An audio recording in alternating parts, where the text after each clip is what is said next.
We started out with the tech bubble, remember? That started out the year 2000. We then moved into a housing bubble and a housing crisis. We've moved into a credit crisis that's not only here but basically around the world. We've had another stock crisis because obviously the stock market blew up on us the last 6 months. We had a commodities bubble because oil went to $147 a barrel, and that's not sustainable around the world. We've obviously had a consumer that used to love more and basically bling and give me more and better and better and more is better. And we now have a consumer that's saving about 5-6% and saying, look, more isn't better, give me value, that's what I want. So that's about 6 or 7 bubbles, and we're not even at the end of this decade. And so I think what the powers that be and the movements you're beginning to see around the world and the theory that they're starting to talk about is, how do we sort of basically keep it more stable, and how do we basically avoid all these highs and lows? And I think you're beginning to see that, and we're just talking theory, not politics, because you're seeing what they're talking about with cap and trade and healthcare and all the kinds of different things that they're beginning to talk about. But I think you have to go back and look at real estate also, because real estate is something that basically is such a big part of the economy now that I think we have to begin, and one of your opportunities and challenges in the next few years is, where is real estate really going and what's going to happen to it? So I think that when you go back, let's look at real estate. Traditionally always been a local, regional business. Obviously what happens to the economy, unemployment, employment, income, etc. has all mattered. But I think in general we could say at any given time a buyer used to go out there and they would basically determine the valuation of the market, because what they were willing to put on a piece of property at any given time sort of meant whether or not it basically, a property could hold its value. I don't know that that's going to be so true going forward, and I'll tell you why. Let's look at some of the statistics. First of all, 45% of the whole real estate market right now are foreclosures and short sales, all right? Which means that the majority of sellers in the real estate market now are the banks, right? About 38% in the San Francisco Bay Area. So it's still a great portion of what we do in the foreclosure short end, the low end of the market. So that means that the seller is the banks. When you go back and look at the banks, who owns the banks? It's the government, because the government now owns Citibank and a large portion of most of the banks. We also know that most of the loans now are coming via FHA, Fannie, and Freddie. They're doing all the majority of the loans, also all in government hands, because Fannie and Freddie are under conservatorship and FHA has always been under the auspices of the government. So we know that the government now and the lender are involved way more than they have been in the real estate market. Now just follow me. Now what are they doing against that, all right? So we know that on the one hand they're talking lovely things, that the $8,000 first-time buyer credit, and I would get people signed up by September 15th, guys, because that November 31st is an end date. It's not the date you can bring somebody in. So if you have somebody that's looking and waffling, they need to get signed up. So we have that, you have the remodification now that's come out, you have the refinancing. So that's all the PR. All the banks now are saying, gee, we're going to have these remodification centers and everybody can call up and we'll do counseling, and isn't it wonderful, and we're getting better with short sales, and Wachovia has a new program, etc., etc. On the other side, we know that lending is still tough and conservative, and they want basically really stellar kinds of credit and stellar kinds of FICO scores.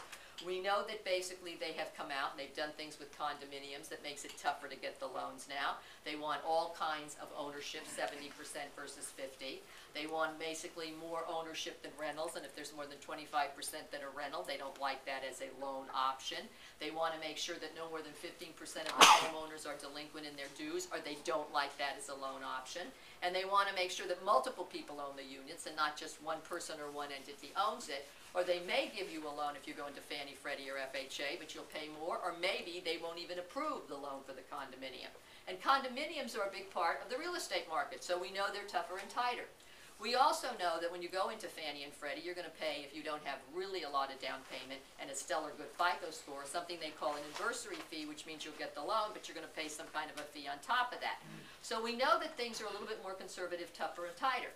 We also know that in May they came out with this appraisal system, which is wonderful. Isn't it working well for all of you? And don't we just love it? So we know now that they gave that in the vein of, well, we don't want anybody influencing these appraisals, and it was too much, and everybody was pushing it, and real estate agents shouldn't be talking to appraisers. God forbid that should happen, like we would know something about the properties we're selling.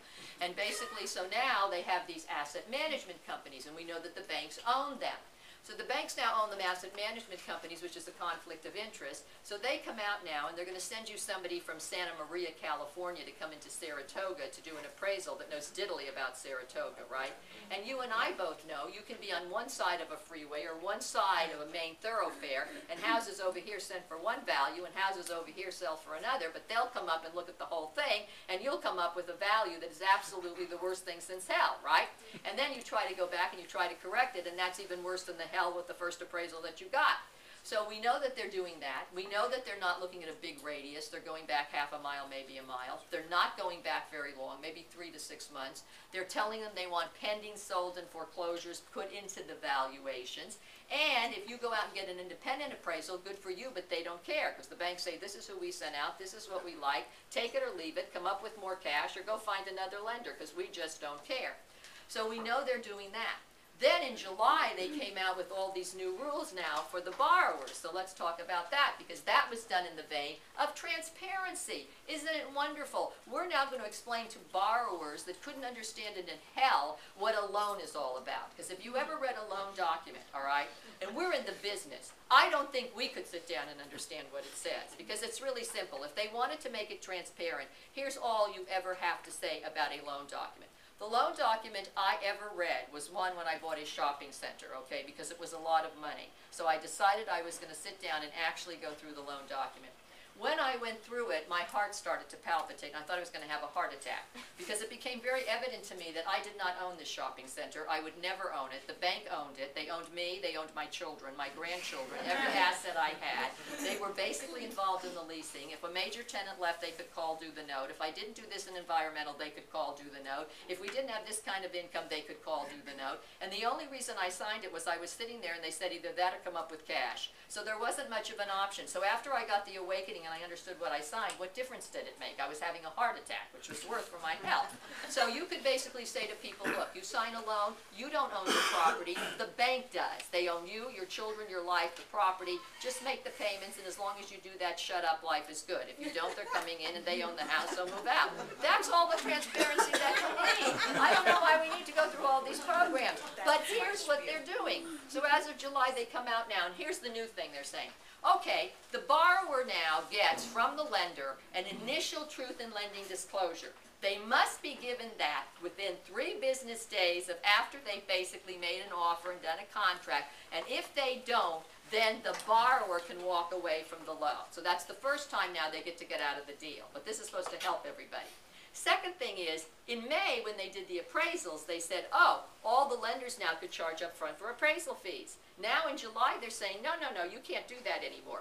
Now, because of this new one in July, the only thing that the lender can charge up front for is going to be the credit report. After that, they have to wait until the borrower gets that initial truth in lending disclosure and approves it. Then they can start to charge for the appraisal and all the rest, which is another delay. So now we've been delayed 3 days. Now we're going to be delayed another 3 days.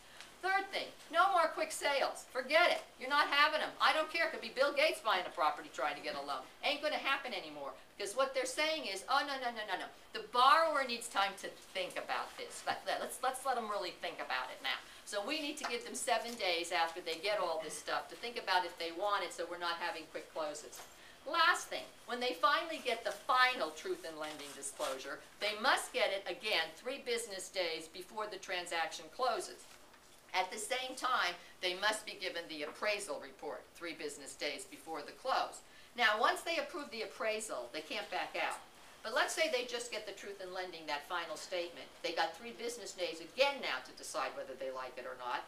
And if something on that final truth in lending differs from the initial one that they got, for example, the interest rates goes up or down more than 1/8 of a point, they are to be given another 7 days to decide if they really want to do it. So, if we're trying to make life easier for everybody, if we're opening up credit, if we're doing all this, why are we doing all of that? So let's step back and let's talk about that. Here's what I think is really happening. They have to get this housing market stabilized. That absolutely has to happen. And you and I both know they got about a year to do it. That's going to be about the time frame, all right? They got to get it stabilized because we have a congressional election in November of 2010. Now follow the money, all right? You know what Americans will do, because we're spirited, and I don't care if this is not a political discussion, this is a theory discussion.